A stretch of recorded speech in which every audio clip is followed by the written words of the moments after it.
मेरा निवेदन है, आंसुड़ा ना ढलकाइएगा आप लोग, अच्छे से जाइएगा, ठीक है। बाबा फिर बुलाएगा, मेरी सीहोर की धरा फिर पुकारेगी आपको, फिर मैं आमंत्रित करूंगा। हर हर महादेव।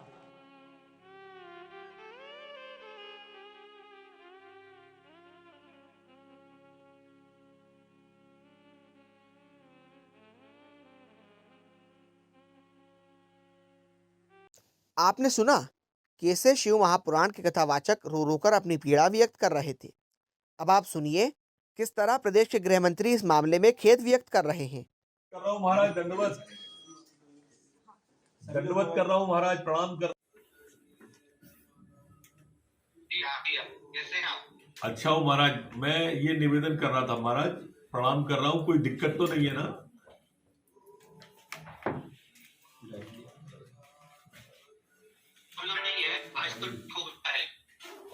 ठीक हो गया, प्रशासन वगैरह की कोई दिक्कत महाराज? हेलो, सब बढ़िया कर दिया इन लोगों ने आज। ठीक है महाराज, और भी कोई बात होगी महाराज तो बताइएगा, कोई भी आवश्यकता हो, दिक्कत हो, आपके आशीर्वाद से ही है सरकार महाराज, आपकी कृपा से है, सब कुछ आपकी कृपा से ही चले। हाँ आऊंगा महाराज, मैं बनाता हूँ कुछ। प्रणाम कर रहा हूँ आप। गौरतलब है कि शिव महापुराण और रुद्राक्ष महोत्सव, जिसकी तैयारी पिछले कई महीनों से चल रही थी, महोत्सव के पहले दिन की कथा शुरू होने के साथ ही महोत्सव के आयोजन पर संकट के बादल मंडराते दिखाई देने लगे। जब एक मंत्री इंदौर भोपाल हाईवे पर निकल रहे थे, उस दौरान हाईवे पर हजारों की संख्या में श्रद्धालु महोत्सव स्थल की ओर पहुंच रहे थे।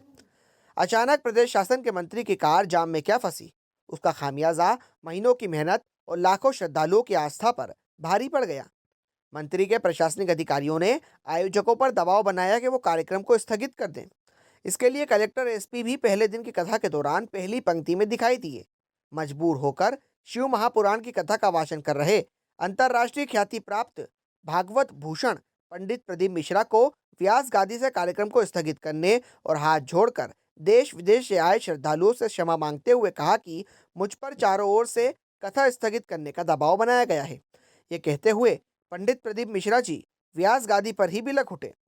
कांग्रेस प्रवक्ता नरेंद्र सलूजा ने भी प्रशासन पर आरोप लगाया कि शिव महापुराण कथा और रुद्राक्ष महोत्सव को असफल बनाने के लिए जिले के प्रशासनिक अधिकारियों का पंडित मिश्रा पर इतना अधिक दबाव बनाया कि पंडित मिश्रा जी ने व्यास गादी पर पहले दिन की कथा के दौरान बिलखते हुए भारी मन से रुद्राक्ष महोत्सव स्थगित करने की घोषणा कर दी।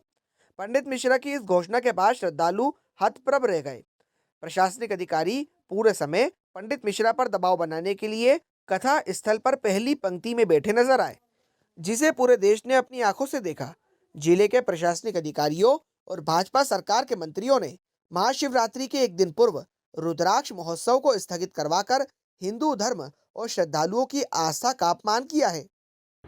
महाशिवरात्रि का पावन अवसर, शिवराज जी की सरकार, शिवराज जी का गृह क्षेत्र सीहोर और पंडित प्रदीप मिश्रा का आयोजन, शिव महापुराण का आयोजन, रुद्राक्ष महोत्सव का आयोजन, इस पवित्र आयोजन में देश भर के लाखों श्रद्धालु जुटे और इस आयोजन को जो 7 दिवसीय आयोजन था, एक दिन में पहले ही दिन निरस्त करा दिया गया क्योंकि शिवराज सरकार का प्रशासन व्यवस्था संभालने में असफल साबित हुआ। और यह सच्चाई खुद कथावाचक जी ने व्यासपीठ से श्रद्धालुओं को संबोधित करते हुए कही, आंखों में आंसू भरते हुए कही, आंखों में आंसू निकलते हुए उन्होंने सच्चाई को बयां किया। इससे समझा जा सकता है कि प्रदेश में किसी धर्म प्रेमी सरकार है, जो एक महान पवित्र उद्देश्य को लेकर किया जा रहा यज्ञ था, उसकी व्यवस्था संभालने में भी नाकाम साबित हुई है।